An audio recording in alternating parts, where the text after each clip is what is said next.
After going through this module, you should be able to visualize the vibrations of linear and bent triatomic molecules and assign the normal modes to irreducible representations. First, an introduction. Diatomic molecules possess only one mode of vibration, that is stretching. Polyatomic molecules have many more bonds, bond angles and torsions, so that there are many more modes of vibration. It is often difficult to visualize these normal modes, and group theory not only helps in determining the modes of vibration, but it also helps in finding out which of these is infrared active. Coming first to the vibrational modes of molecules, vibrations in molecules compose changes in bond lengths and bond angles and dihedral angles.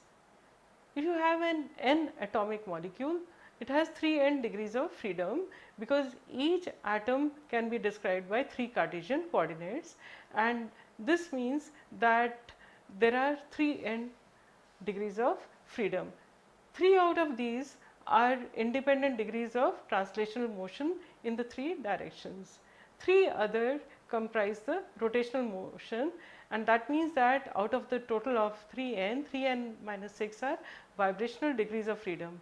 However, linear molecules have only 2 rotational degrees of freedom, as we have seen, because rotation about the bond axis is not a rotation at all, and this means because it has 0 moment of inertia, and this leaves 3n minus 5 vibrational degrees of freedom for linear molecules.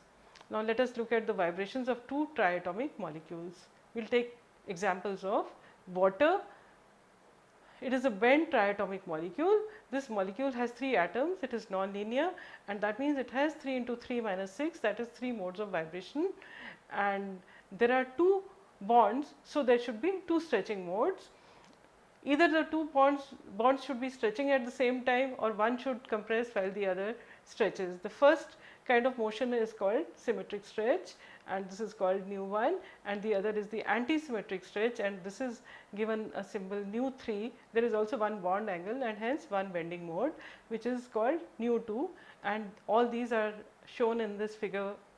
And you see, nu1 is a symmetric stretch where both the bonds are stretching at the same time, and it is at a vibrational wave number of 3657 centimeter inverse. The other one is nu2, it is a bending mode, it is at 1595 centimeter inverse, and the third one is at an anti-symmetric stretch. One bond is stretching and the other one is compressing, and this is at 3756 centimeter inverse, and you will note that 1595 centimeter inverse is the bending motion, and it is the smallest, lowest frequency, because it is easier to bend a molecule than to stretch its bonds.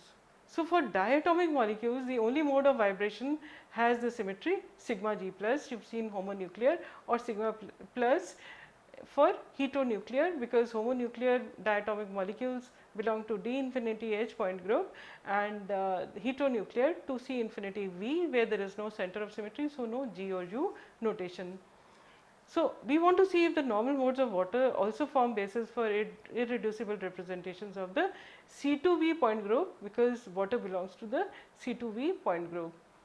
Let us look at the different symmetry elements. If, as usual, what we do is we put the molecule in a Cartesian frame. The most important axis in this molecule is the C2 axis, which we label as Z. Then the other important axis is the Y axis, and YZ defines the plane of the molecule, and X is perpendicular to the plane of the molecule. So, this is the frame.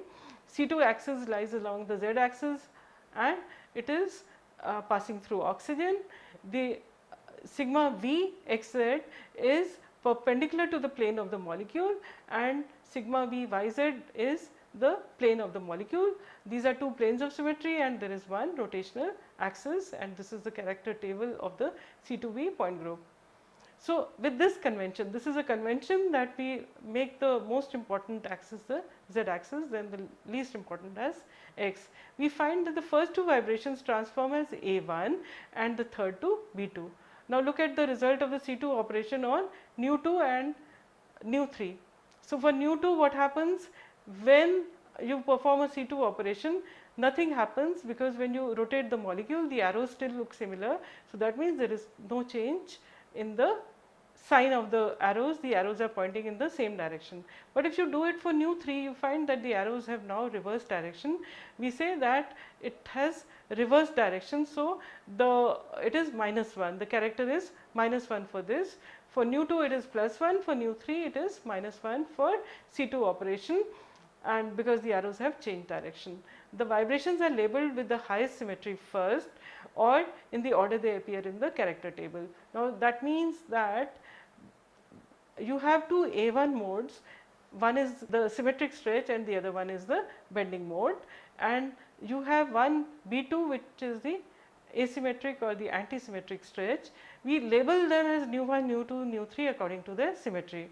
So, since A1 is the highest symmetry in the table, character table, the two vibrations, that is the stretching mode, symmetric stretch, and the bending mode, should be labeled as A1. Which one of these is nu1 and which one is nu2? The highest energy one is called nu1, that means that the symmetric stretch will be labeled as nu1, the bending mode as nu2, and nu3 is the antisymmetric stretch. So, in the antisymmetric stretch, you can see what is happening. One bond is stretching and the other is compressing. In the other extreme, the other bond is stretching and this one is compressing. So, these are the three vibrational modes of water, and you can see that the dipole moment changes during each of these vibrations. In the bending mode, the dipole moment reduces when the bond angle increases, and that is on the left side, and increases when the angle becomes smaller. Hence, this mode is also infrared active. In the antisymmetric stretch, the dipole moment vector changes direction from the two-fold axis to the left or right as the molecule vibrates, and thus this mode is also infrared active.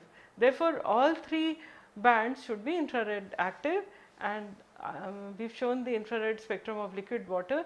It is shown in this figure, and you can see that the infrared spectrum of liquid water, it is small peak near 1600 centimeter inverse, corresponds to the bending mode. You had seen that it was around 1595 centimeter inverse, and the broad peak corresponds to the two symmetric stretches which are close in frequency. One is symmetric, the other one is antisymmetric, and you had seen that they are both close to 3700 centimeter inverse. But when you look at the gas phase infrared spectrum of water, you see a lot of rotational fine structure. The gas phase spectrum has many more features. This is because the rotational fine structure is lost in the liquid phase, because what happens in the liquid phase is that the molecules are very close to each other, they cannot undergo free rotation, and they are too close to each other for the rotation to be possible. The rotational fine structure is clearly visible in the bending mode at 1595 centimeter inverse. The CO2 molecule, now we will take another triatomic molecule, but this time it is linear, and this is carbon dioxide. Since it is linear, there are only 5 modes, 2 rotation and 3 translation, which are not vibrational. That means that there are 4 modes of vibration, and these are shown here. The vibrational modes of CO2, one is the symmetric stretching mode, the other one is the asymmetric stretching mode, just like for water molecule, but now you have 2 bendings. Because the molecule is linear, that means there are 2 planes which can be considered perpendicular to this. One is in the plane of the paper, and the other one is perpendicular to the plane. Now, carbon dioxide belongs to the D infinity H point group, because it is a linear molecule, and its character table you will see has the E operation, which is do nothing.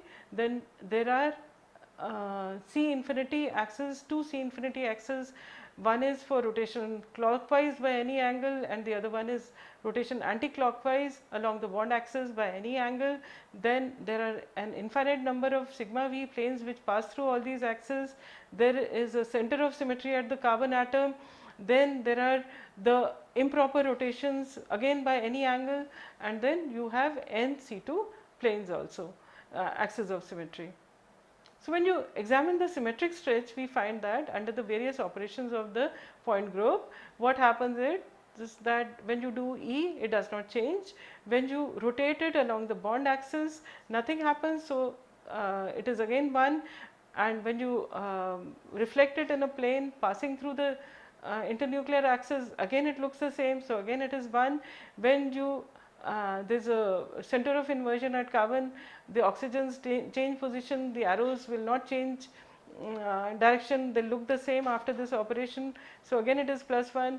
In S infinity, what happens, that you rotate by C infinity and then followed by sigma h in a plane perpendicular to this. Again the arrows will look the same, and the C2 also it will look the same, and so it forms a basis for sigma g plus representation.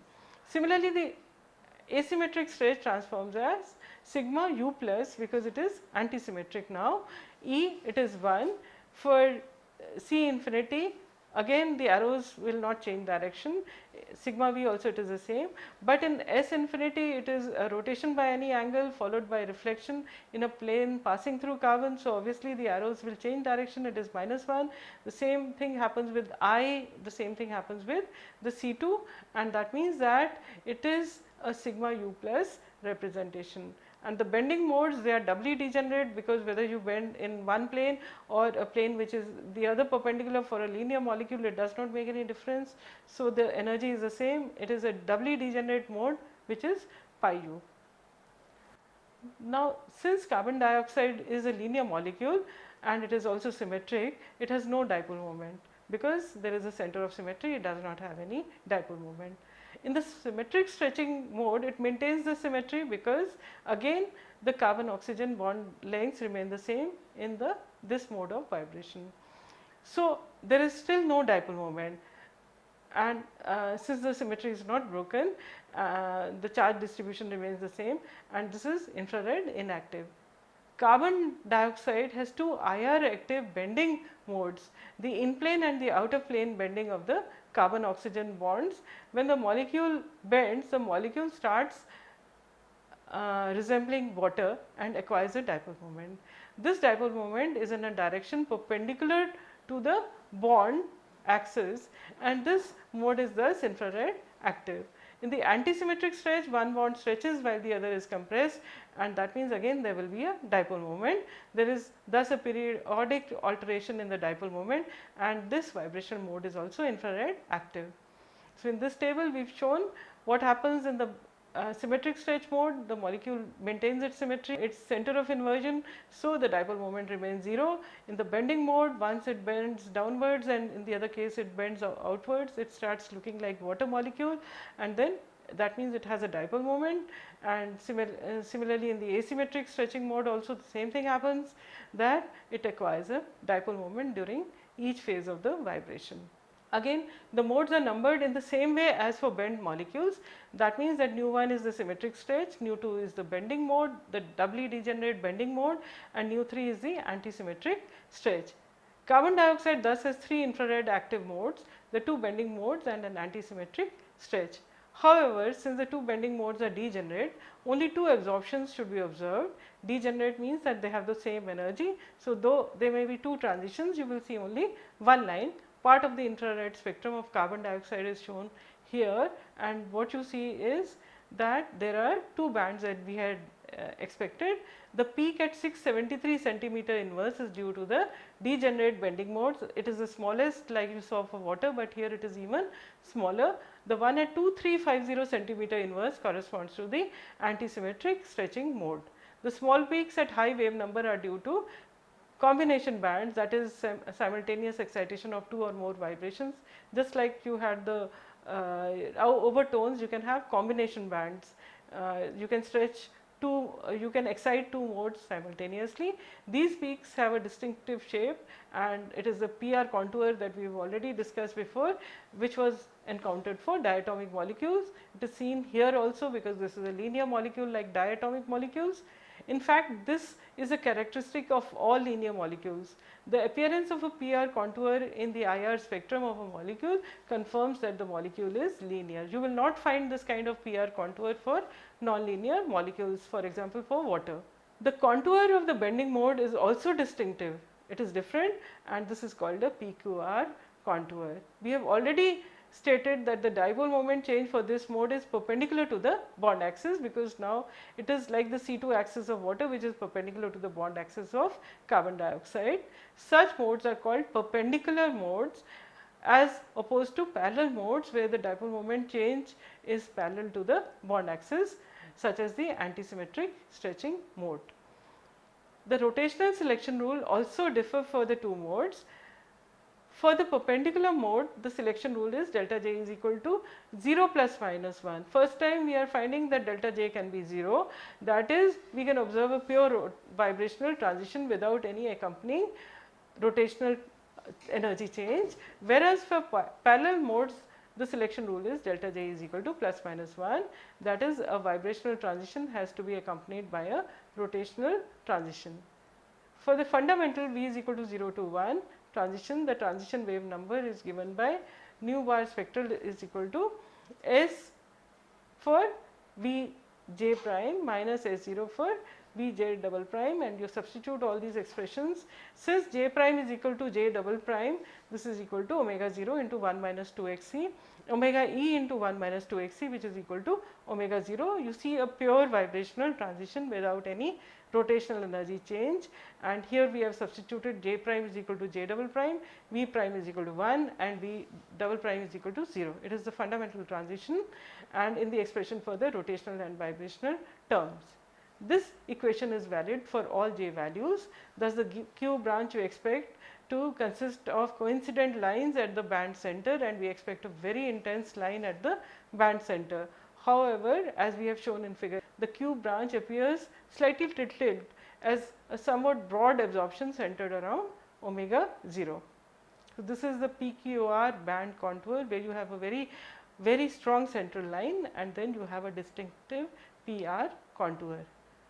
This is due to the difference in the rotational constants for the ground and excited vibration levels, about which we have already learned. On writing B prime and B double prime respectively for the two rotational constants, you can modify this equation that the spectral line wave number is equal to omega 0 plus B prime minus B double prime into J double prime plus 1. The second term is slightly negative since B double prime is smaller than B prime and increases with increasing J double prime. This explains the slight shift to the left with increasing J double prime. In summary, the infrared spectrum of carbon dioxide shows two bands, one bending mode at 667 centimeter inverse with a PQR contour and another at 2350 centimeter inverse, which shows a PR contour corresponding to the asymmetric stretch motion. We may now define normal modes as independent. We have added more definitions to the definition of normal mode. Normal modes can be defined as independent harmonic vibrations which firstly leave the center of mass unmoved, two involve all atoms moving in phase coherent motion, and third transform as an irreducible representation of the molecular point group. And now we will summarize this module. In summary, the number of modes of vibration is 3n minus 6 for bent molecules and 3n minus 5 for linear molecules. Bending modes occur at lower frequency. The modes of vibration are basis for the irreducible representations of the point group of the molecule. And finally, for linear molecules, parallel modes display a PR contour in the rotation vibration spectra, and perpendicular modes display a PQR contour.